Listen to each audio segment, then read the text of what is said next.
Hello, and thank you for coming to a very specialist lecture within a single author course. Here's Lawrence in the Alps. I never expected the mountains. You never expected the mountains. Pray, why not? They were always there. But I was never there before. I never knew they were there. I didn't expect it like that. Aaron listened to his host, having looked out from his garden in town at the Alps beyond. I don't know if all of you have ever been in mountains, such as those which cover the area on your map. And I'll be referring to these places occasionally by date-coded numbers and colours, by the way, although feel free to ignore these references. I will assume that you are all at least familiar with hills, such as surround Lawrence's native Eastwood. But according to Mr. Noon, if you do not know the Tyrol in spring, gentle reader, you don't. And there's an end of it.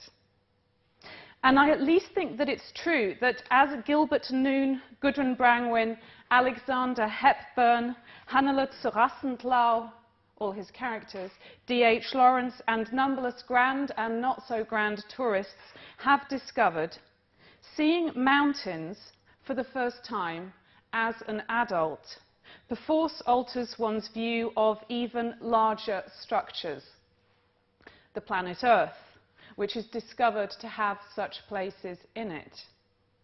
Of God, whose existence or non-existence must now be correlated with the existence of these things. And of humanity, which finds itself on its smallest vertical scale as measured against them, and has developed a variety of aesthetic and spiritual discourses to encompass them. Romanticism buckled and was thrown towards its highest peaks by the Alps, and so, it seems to me, was Lawrence's writing and thought. Which isn't to imply that he couldn't write the plain. If he'd made it to Russia, as he had a mind to do but never did, his prose would have stretched to its horizons as it does to those of the plain of Lombardy in Aaron's Rod. But there is a particular respect in which Lawrence suits mountains. It isn't just that he had a faculty receptive to their sublimity, though he had that. He was also a writer of paradox and self-contradiction, and I would argue that mountains are themselves governed by abundant paradoxes. I hope you'll indulge me if I rehearse what I think are the most obvious of them. They exist by virtue of relief and are nothing without valleys. They are places in their own right, the Urals, the Alps. And they're also partitions between other places, Europe and Asia, North and South Europe. Then again, they can unite countries as Mont Blanc unites France and Italy. They are paradigmatic of stability. They, quote, never move. They are always there, writes Lawrence in a letter of 1913. But they are the products of the Earth's convulsions. It seemed as though some dramatic upheaval must have taken place. The mountains fall down into their own shadows. That's from his essay, The Return Journey, of the same year. Snow epitomizes both their eternality and their seasonality, respectively on the peaks and in the annual falls, melts, and avalanches. Their defining substances are black and white, rock and snow. But they can also be multicolored, with the flowers in which Lawrence took such delight, or with the ice colors gleaming in blossom of reflecting snow. That's from Mr. Noon. Rock is archetypally substantial, snow insubstantial, and so soft that Gerald can go to sleep in it. But in Birkin's soul, when he contemplates Gerald's corpse, it produces the sharp, heavy bruise of ice. Mountains come closer to the sun than any other terrestrial thing, but the more they approach it, the colder they become. They obstruct the sun's entry to valleys, and they make the night darker, as Lawrence found in the villages above Lucerne, which have great shadows wielded over them like a menace, and gleams of brief sunshine like a window. They are safe havens from the wars of the plains, as, for example, for the soldiers of the Franco-Prussian wars who climbed their way to refuge in Switzerland. But they pose dangers of their own. They give birth to rivers and cradle lakes, and bring death through avalanches, rocks, and falls. They delight the soul, and they can oppress it, which for Lawrence explained the emphasis on pain in the crucifixes which he found along the Imperial Road. They bring people into peculiar companionship. The three friends of the prologue of Women in Love find that, in the Tyrol, it was another world, another life, till each found the presence of his companions like an essential flame. But they do this because of their capacity to make humans feel isolated. They can limit experience, as Lawrence found of the Tyrolean women who, quote, seemed rather deadened, as if the continuing silence acted on them like a deadening drug.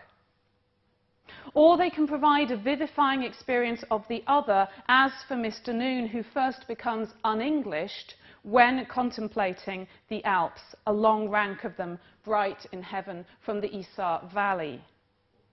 They are places of peculiarly hard and pinched lives, and of the leisure of bohemian writers with beards and tourists.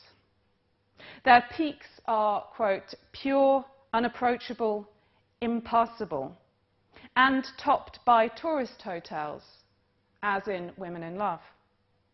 Tourists can scale them either by making an effort and taking a risk which might kill them, or by avoiding effort and risk altogether. That is, they can be like the clerk from Streatham, whom Lawrence met in a guest house on Lake Lucerne, half dead from exhaustion. Or they can ride by bus to the glacier above Capron in Tyrol, as Hepburn and Hannelore do in The Captain's Doll. From a distance, mountains consist of ridges and peaks. Up close, they resolve themselves into more or less flat paths, and the most dangerous surfaces are, in fact, the smoothest.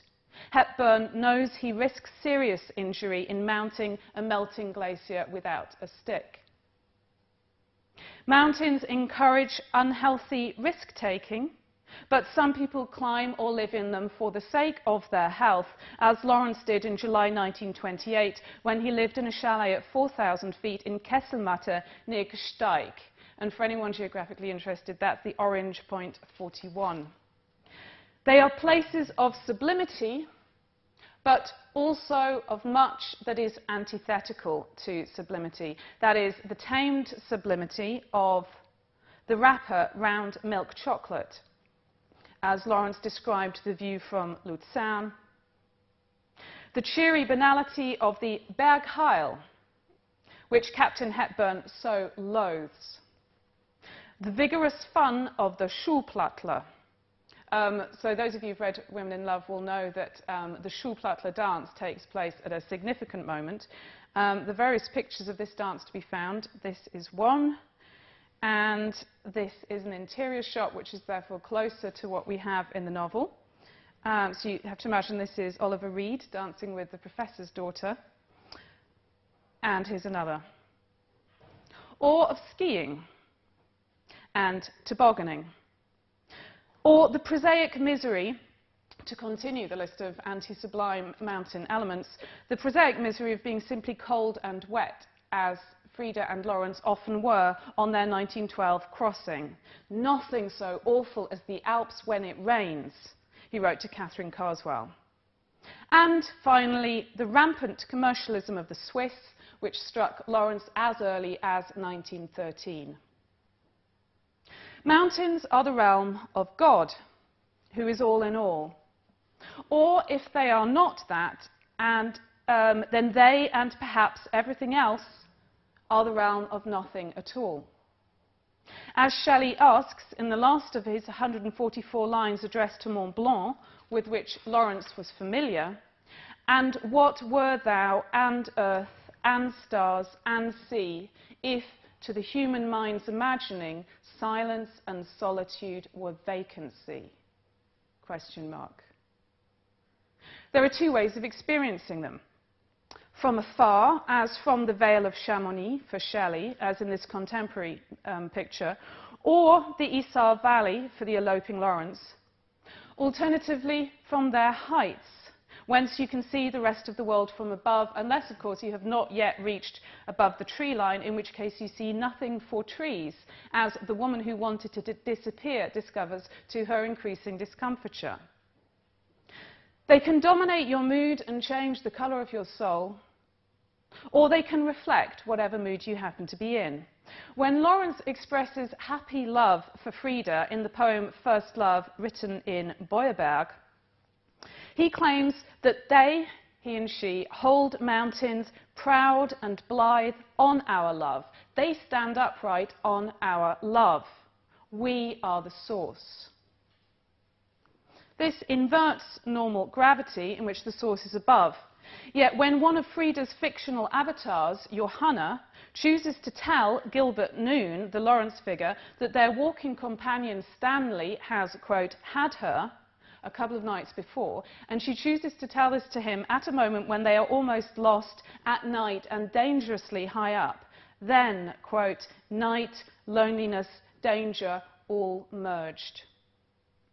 That the same landscapes can affect different people in different situations differently is apparent in the differences between Captain Hepburn's distrust of alpine sublimity, Erin's nervous excitement by it, Gilbert's rejoicing in it, Ursula's suffocation by it, at what is probably the same place if we accept the speculation that Hornhausen, the fictional Hornhausen, is the same as the Eckershofen of Mr. Noon and the actual Meyerhofen. So if you want to know where the ending of Women in Love takes place, our best bet is Meyerhofen, which is yellow point 3. Which leads to the big romantic question and concern: are they, or do we project? And that, in turn, leads on to Shelley's great question. Lawrence himself strikes a tentative note when, in his poem Sinners, he states that the mountains rise above us, dreaming forever. One might even think they love us, but only might and only think. And do they even dream? Given these rocky uncertainties and piled paradoxes, it's not surprising Lawrence shifts his metaphors. A glacier is like some great deep-furred ice bear reaching down terrible pores of ice into the valley. A valley is described as the Earth's cleavage, with the sky from above a sharp wedge forcing its way in, and the eternal ferocious water like the steel edge of the wedge. Mountains themselves appear as sky slopes, which would let one walk up into the sky, as ghosts, as great thighs amongst which Gilbert crawls about like a dwarf. A queen, white-fanged, marvellous striped sky panthers circling round a great camp, tigers prowling between the north and the south, and, my favourite, a row of angels with flaming swords. I want to concentrate Lawrence's responses to the ambiguities of mountains in two areas. First, his understanding of the Alps as delineating the north from the south, and second, his understanding of the Alps as guarantors of eternal life and sources of death. The first is one of the best known of the many binaries through which Lawrence thought, the north and the south. It's first developed in Twilight in Italy in 1912 in relation to Germany and Italy.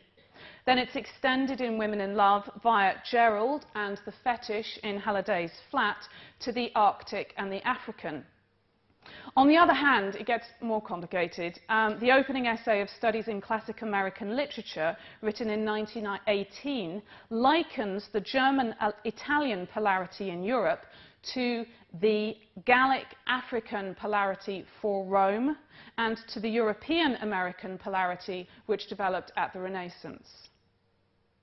In Twilight in Italy, one thesis which emerges is that when Northern Europe is crying out for the Dionysian ecstasy, which is what he thought that it was doing, Southern Europe is breaking free from Dionysus, from the triumphal affirmation of life over death, immortality through procreation. Because of this, Italy is in twilight, but so is the North, as they both try with very limited success to become more like each other. Within this binary, Lawrence knows exactly where he is. He always represents himself as Northern. On reaching the south side of the Alps, he is reminded of Das Land, wo die Zitronen blühen, the land where the lemons bloom. That is, he self-consciously adopts the German romantic perspective on Italy voiced in Goethe's Wilhelm Meister, that lyric which ends with the lines, Dahin, dahin geht unser Weg, O Vater, lasst uns ziehen. Thither, thither is where our path goes, O Father, let us move there. Lawrence, as we know, did this on and off for the rest of his life. But there are several confusions in Lawrence's north-south binary. The Bavarians, who live on the north side of the Alps, are described as living in the heat of physical experience, which is a crucifixion, whereas the Swiss, who are to their south, are characterized by utter, soulless ordinariness, something intolerable. Gerald Kreitsch is characterized as Arctic and, like the mountains, is likened repeatedly to a tiger, but is the most sensual and least spiritually refined of the quintet of Women in Love. His Arctic aspect is in part correlated to a commercial and mechanistic spirit, which Lawrence identifies in the urban Swiss, but not in the Highlanders, who for him are the real mountain people. The Austrians he describes in ways which more fit the Italians, as soft, vague, easygoing, not so fierce and hostile as the Bavarian Highlanders. But in North Italy, Austrian territory is defined as Germanic. The station at Trento was still Austrian. There one was still on Germanic ground. Self-consciousness is one of the qualities of the North, but is found most of all in the vulgar or sensational crucifixes, which he notices south, not north, of the Brenner Pass, and which are far from the mindlessness of Halliday's fetish. In addition, the very concept of the Alps as borderline is confused. On the one hand, the Alps are supposed to demarcate north from south. To Mr. Noon, they stand like angels with flaming swords, barring us from the paradise of the south. But insofar as Alps are not a line but an area, they demonstrate the change from north to south across their latitudinal expanse, with the exceptions of the anomalies I've just mentioned. All right, within the Alps, lines such as the Brenner Pass mark a particular point of demarcation. In the return journey, describing Lawrence's journey over the Gotthard Pass, which is red point 13, we were crossing in silence from the northern world to the southern, over the ridge of the world. In Mr. Noon, what I'm pretty sure is the same, in Mr. Noon, it's called the Gemsejoch, which is actually the Pfitzejoch. The narrator comments, even geographically, one can pass so definite a turning point. So the actual turning point is different in different works, but he is very concerned with the notion of a definite turning point. Since both the north and the south are presented as possessing positive value, and since both Arctic and African extremes in Women in Love are presented as disintegrative and ultimately destructive, these turning points might be thought of as intrinsically desirable points of balance. The middle land of the High Tyrol, after all, contains the crucifix, which Lawrence considers one of the best. But it hangs in a valley, and the peak points of transition, the experiences which Lawrence and his characters have there, are orientated to perfection and to consummation, to the extreme, not to equipoise or fusion. That is, the Alps, yes, we want Andermatt now, the Alps, as well as representing division and transition between the north and the south, also epitomise the north, which is their function in Women in Love. Or as is implied by the fact that southern Europeans who were trying to break free from Dionysus include the young Italian migrants whom Lawrence finds working in Swiss factories. So in coming to Switzerland, they have moved to the north. The Arctic plains, by which I mean exactly that, the plains of the Arctic, then, are conflated with the Alpine peaks, and the pole with what, in another sense, is the temperate zone or the point of meeting. Two factors help mediate this conflation of the Alpine extreme with the Arctic extreme. First, Wagner, whose characters are in part taken from Norse mythology, but are often seen acting in the Rhineland or the Bavarian hills. So, for example, Gilbert Noon associates the Alpine with both the northern and the Wagnerian when, climbing between Schiftlen and Meyerhof, he finds himself almost transportedly happy in a god world of strange northern gods. It was hard not to believe in the old white-skinned muscular gods whom Wagner travestied. Surely Siegfried tramped through such spring meadows, breaking the gold-blonde globe flowers against his fierce, naked knees. Second, there is the mediating concept of the desert. Both the peaks and the plains, if snow-covered, are largely deserted of flora and fauna, human and animal. Shelley's description of the top of Mont Blanc, which enacts the paradox of seeing something that no eye sees, would apply equally well to the North Pole. The snows descend upon that mountain, none beholds them there. Nor when the flakes burn in the sinking sun, or the starbeams dart through them. Winds contend silently there, and heap the snow with breath, rapid and strong, but silently. I think the reason that the winds contend silently is that there is no ear there to hear their contention, as a tree which falls in a forest which contains no ears falls silently. In Women in Love and The Return Journey, respectively, the peaks are described as a terrible waste of whiteness and a desolate waste. The woman who lives high up in an isolated farm in the essay Over the Hills is described as speaking in a high, screaming voice like a desert bird. And this desertous aspect of the Alps is one reason why I think that last year's William Ivory / Miranda Bowen television adaptation of Women in Love, which was aired on BBC4, permissibly shifted, very audaciously, but in that sense permissibly shifted the location of the ending from the Alps to the South African desert. That move might alternatively be defended on the grounds that certain elements of Gerald's character suggest the disintegratively sensual more than they do snow abstract annihilation. But the desert as actually presented in the film is not African, but in its infinitude and austerity, both alpine and Arctic. Lawrence was not only attracted to the more moderate versions of the North and the South, represented by South Germany and Tuscany respectively, and between which he oscillated through much of his life. He often deliberately, on this oscillation, included the High Alps. In 1913, 21 and 27, he crossed the Alps in both directions. In 1928, as you would have seen, in both ways twice. Overall, in half of the years of his life after 1912, he visited the Alps, and that's most of those in which he was able to.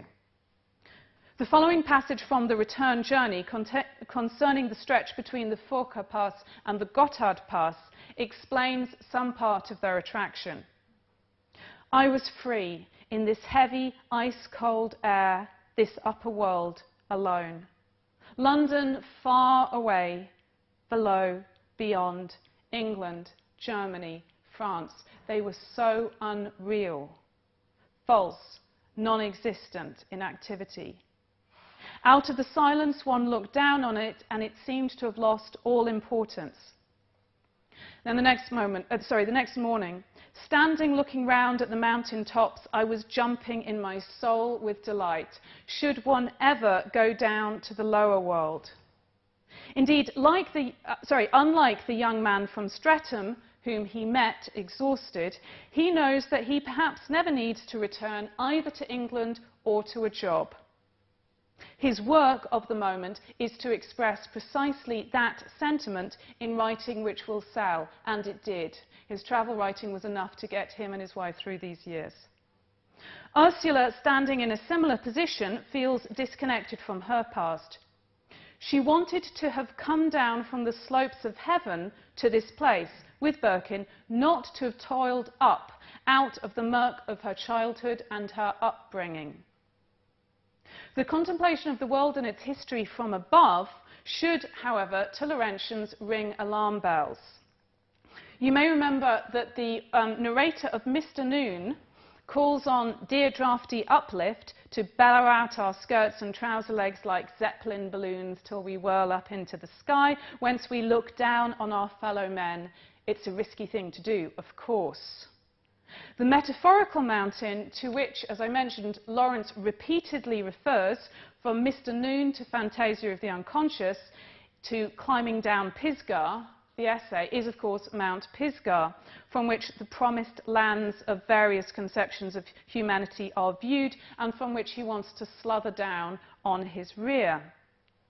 Lawrence, ever vigilant against idealism, perhaps not always including his own, is aware at the end of Women in Love of the dangers of seeing the South as a promised land from the vantage point of the Alps. When Birkin is recalled from Verona back up into the Tyrol by the death of Gerald, and he stands contemplating the spot on which he died, he muses that Gerald might have gone on down to Italy. He might. And what then? Was it a way out? It was only a way in again.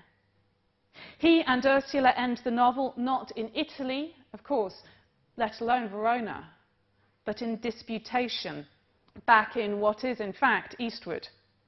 Of course, Pisgah is primarily for Lawrence a metaphorical mountain, and he doesn't need to stand on an actual alpine peak, nor even have the experience of an extreme version of the north, which that is, in order to view Italy as a promised land. But he doesn't choose a mountain as a metaphor for spiritual elevation and see real mountains as having spiritual significance without wanting, at one point in his writings, and as far as I know he only does it once, to try out a moment of skepticism of the mountains themselves. In The Captain's Doll, anybody read that? Okay. An important alpine fiction for Lawrence. In The Captain's Doll, Hannela and Hepburn visit a glacier above Cap Horn in the Tyrol. Hannela has a very strong response to the crystalline finality of the mountain, which has strong resemblances to the reaction of Will Brangwyn, who was transported by the experience of Lincoln Cathedral. And as you remember, there in Lincoln Cathedral, it's his wife who points out to him the gargoyles, so that his ecstasy, his understanding of the sublimity of the cathedral, collapses. Just as Anna does for Will, Hepburn, there's a gender reversal here, Hepburn spoils Hannela's moment by questioning its basis. So she says to him, "I came to see the mountains which are wonderful and give me strength. And I came to see the glacier, You can do nothing but find fault even with God's mountains. A dark flame suddenly went over his face. Yes, he said, I hate them. I hate them. I hate their snow and their affectation. Affectation, she laughed. Oh, even the mountains are affected for you, are they? Yes, he said, their loftiness and their uplift. I hate their uplift. I hate people prancing on mountaintops and feeling exalted. I'd like to make them all stop up there on their mountaintops and to chew ice to fill their stomachs. I wouldn't let them down again. I wouldn't. I hate it all, I tell you. You must be a little mad, she said superbly, to talk like that about the mountains. They are so much bigger than you. No, he said. No, they are not. What? She laughed aloud. The mountains are not bigger than you, but you are extraordinary. They are not bigger than me, he cried, any more than you are bigger than me if you stand on a ladder. They are less than me. There is even an echo of Lawrence's conceit of the descent of Pisgah in the fact that Hepburn, who after having said all this, then does climb the glacier, very dangerously, has a moment of ecstasy on the top of it, and then has to descend with exaggerated care. He doesn't quite go on his bottom, he kind of does a zigzag, but it's not a dignified descent.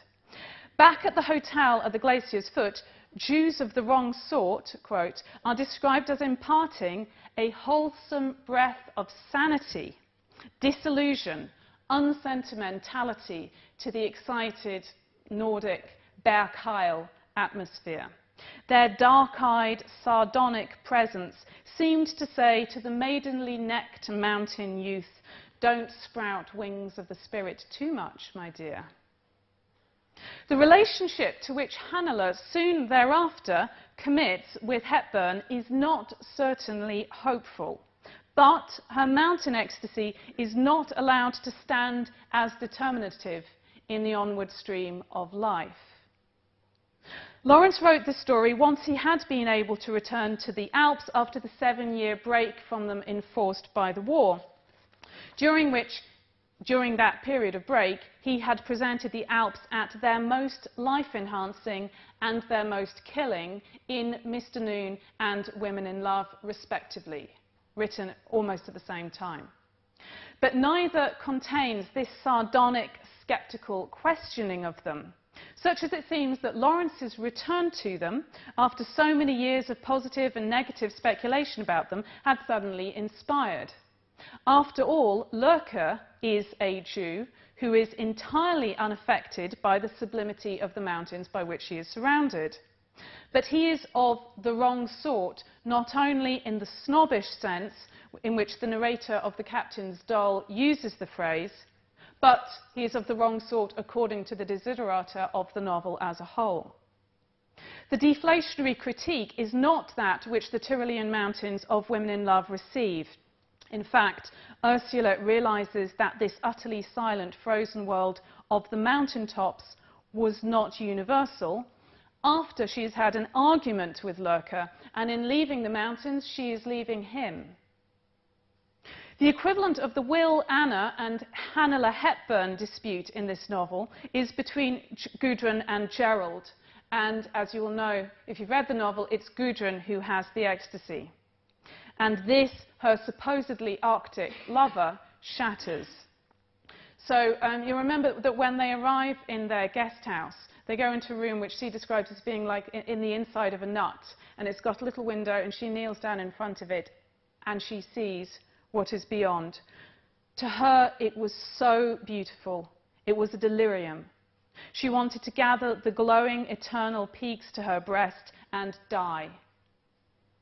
He saw them, saw they were beautiful, but there arose no clamour in his breast. Like Will in Lincoln Cathedral, who is furious with Anna for destroying his ecstasy, she is furious with him for doing the same. It is the most beautiful thing I have ever seen in my life. Don't try to come between it and me. But he had done it brutally and peevishly, asking her, why do you grovel before it? Not like Hepburn, by doing the equivalent of pointing out the gargoyles, undermining its perfection. In Women in Love, a much more complex response to the Alps is going on, one which, like most of Lawrence's writing, takes them entirely seriously. And so in order to understand that, essentially in order to understand why Gerald ends up frozen in the Alps, I just want to return for the last part to Twilight in Italy. In those essays, the responses to the Alps, which Lawrence identifies, divide into a sense of the mountains as sources of pain and death, and a sense of them as eternal. Both of these identifications are made particularly by the Tyroleans, who, for Lawrence, are the archetypal mountain people. The fear of the possibility of violence, even unto death, at the hands of alpine nature is discussed, for example, in that extraordinary essay, A Chapel Among the Mountains. On the basis of his observation of votive tokens, given in thanks for the survival of physical accidents, Lawrence concludes, they, that's the Tyroleans, lived under the mountains where always was fear of the unknown God who crushed life at any moment and threatened it always. Mary, the Virgin Mary, is the ostensible dedicatee of these tokens, but Lawrence feels that that which had neither known nor suffered, the dread unnamed, which had aimed and missed by a little, this must be acknowledged covertly. In other words, it's a different God that is in fact being worshipped in these votive tokens. Hence, in the Valley of Clum, the sculptor of crucifixes, whom Lawrence particularly admires, is involved in propitiating death and is in fact obsessed with pain. There is something crude and sinister about it, almost like depravity, a form of reverting, turning back along the course of blood by which we have come, an almost Russian dark mysticism, a worship of cruelty and pain and torture and death. This mention of Russia complicates Lawrence's psychogeography still further, but it does suggest another allegiance between the wastes of peak and plain.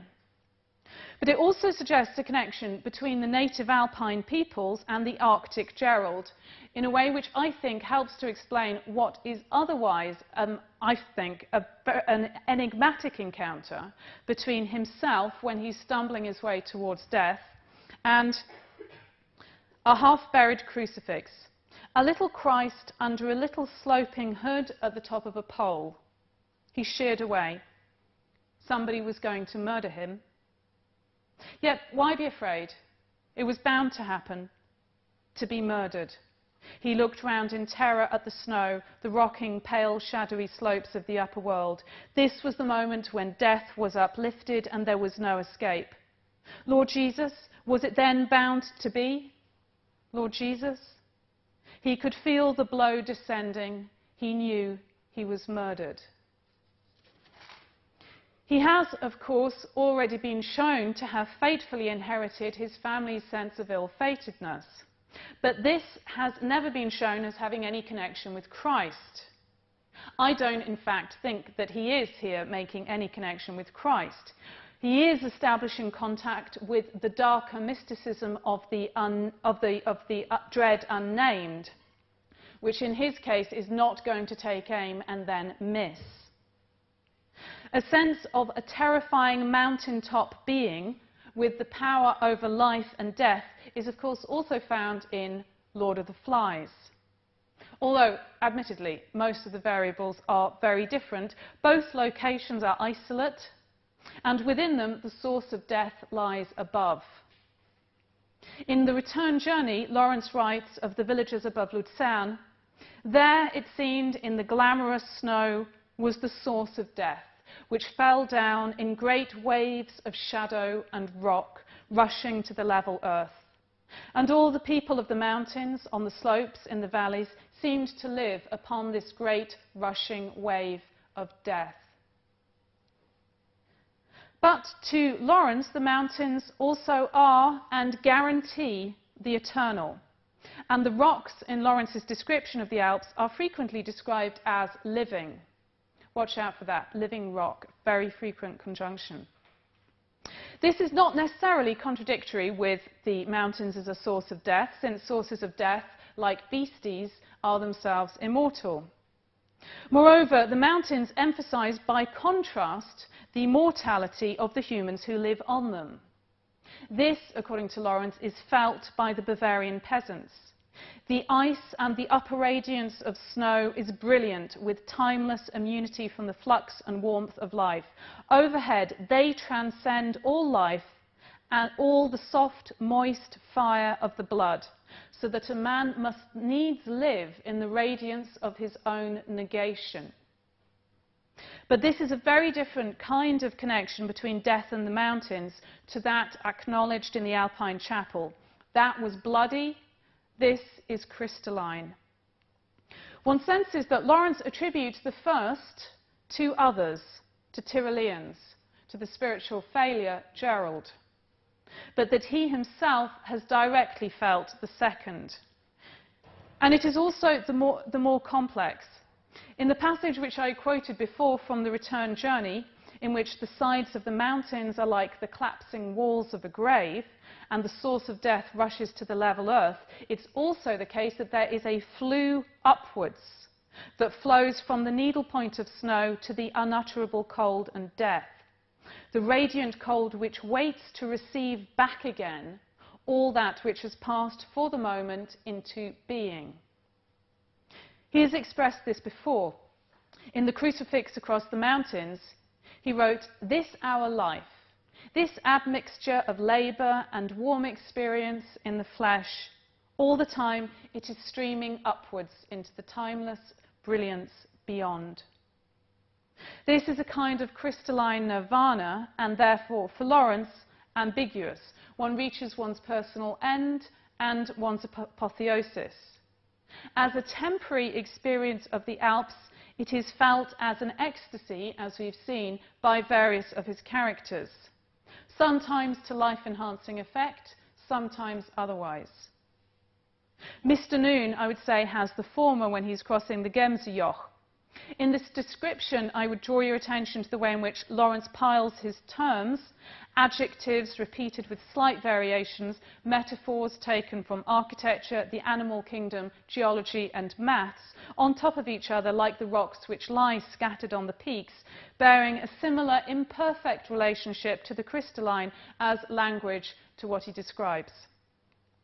He wanted only one thing: to look across at that marvellous, God-proud, aloof pyramid of a peak, flashing its snow stripes like some snow beast and bluing the clear air beyond. She, it's now a she, lifted her marvellous dark slopes clear, a marvellous prism of substance in the ether, rayed with her snow as with lightning strokes, beyond and crystal and almost mathematically pure. And he was satisfied in a perfect aloneness. This is self-negation, and it is a consummation devoutly to be wished. And it's taken him by surprise. I never expected the mountains. He was just crossing the Alps with his lover, and this happened. The case is slightly different for the orderly in the short story, The Prussian Officer. This story was written and set in and near Irschenhausen, red point 9, just south of Munich, where Lawrence and Frida lived from August to September 1913 in a villa which probably resembled this one. That is, unlike Women in Love and Mr. Noon, it is written on location and at the same time as Twilight in Italy.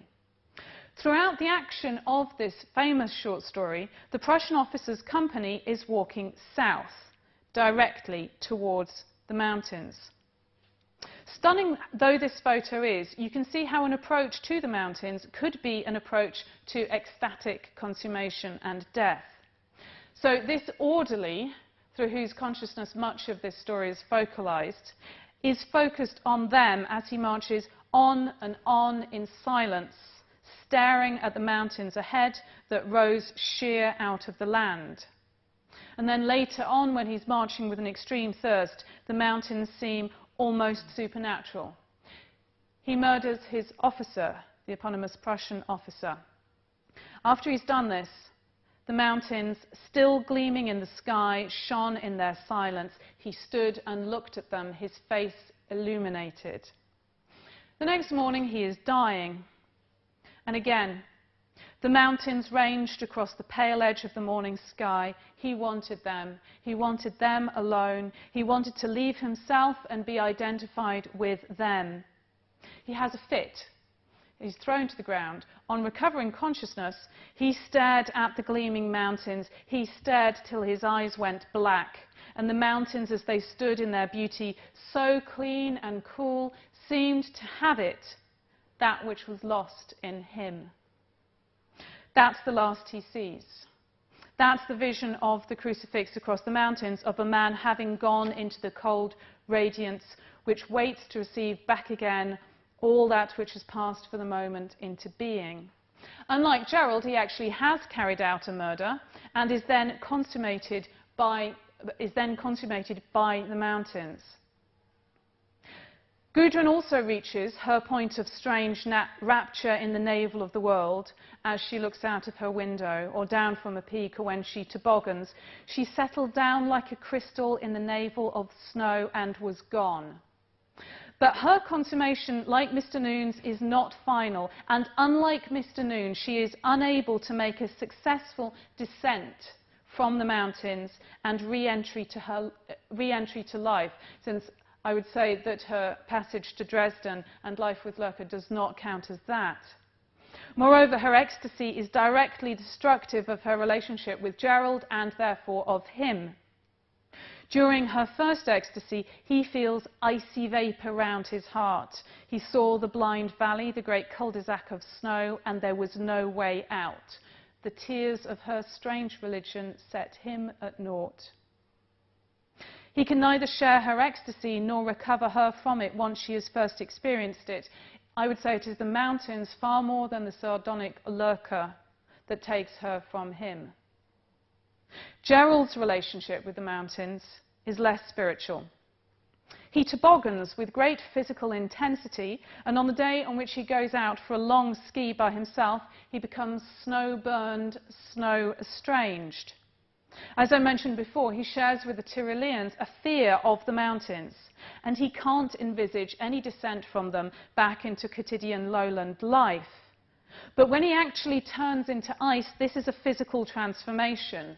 He doesn't have an Arctic apotheosis. He's the victim of Gudrun's Arctic apotheosis. So it's perhaps appropriate that, unlike the Prussian officer's orderly, his body doesn't rest in the Alps, but is returned to eastward as a corpse, not a crystal. Lawrence himself, though, did rest in the Alps. He died in Vence, Orange Point 45, in the Alps of the French Riviera, and remained there at least until 1935, when his ashes were moved to New Mexico by Frida's third husband. He had gone there not to become eternal or to disappear from his former self, but in order to prolong warm physical life. He made over half his visits to the Alps during his last 5 years, yet perhaps because his reasons going there were antithetical to his understanding of alpine threat and promise, he wrote almost nothing about the Alps during this time. The one exception is The Woman Who Wanted to Disappear, not to be confused with the short story The Woman Who Rode Away, which is a Mexican story. The Woman Who Wanted to Disappear is an unfinished story of 1929, the year before his death. Here we're back in the psychological and geographic territory of 1912. A stifled American housewife wants to disappear from her family for a year, and she takes herself to a place that sounds very much like Irschenhausen. But from there she yearns, somewhat like the Prussian officer's orderly, towards the mountains. In this case, not for positive consummation, though, just in order to escape her previous life and her previous self. Given this, it's appropriate that she never reaches above the tree line. Like The Woman Who Rode Away, she climbs into the mountain forests and meets a male native. Unlike The Woman Who Rode Away, she does not reach self-forgetting consummation as the sun shines through an icicle and she is she is sacrificed, she is highly unlikely even to have had, and she is highly unlikely to have even had this story been finished. Rather, she gives every sign when the story breaks off that she is about to become an alpine Lady Chatterley. The story breaks off as she sits in the hut of an alpine forester, and she is probably soon to make a return to warm, connected life, in fact, warmer and more connected than before. Such life, then, sheltered from the eternal peaks and snow, is possible in the mountains. Mr. Noon's Johanna demonstrates it. At the very time that Gilbert is having his alpine ecstasy, Johanna, who hasn't gone on this walk with him, rather than feeling icily abandoned, as Hepburn is by Hannele, as Gerald is by Gudrun, is back at the hut having a fling with Stanley. That, too, is possible. So it's appropriate that the landscape of Vence is not that of the high Alps. These are mountains which acknowledge warm life, or which at least offered the hope of prolonging it. I don't think that Lawrence died as the Prussian officer's orderly did. That story, written 17 years before, makes obvious the connection of the physical and the spiritual, which it was the task of most of Lawrence's writing to guarantee, and which Shelley, at the end of Mont Blanc, dares to question. Whether Lawrence's death was merely physical, it's beyond, obviously, my scope to decide. I merely suggest that whatever we suppose to have been the case must have some correlation with our understanding of what mountains are. Thank you.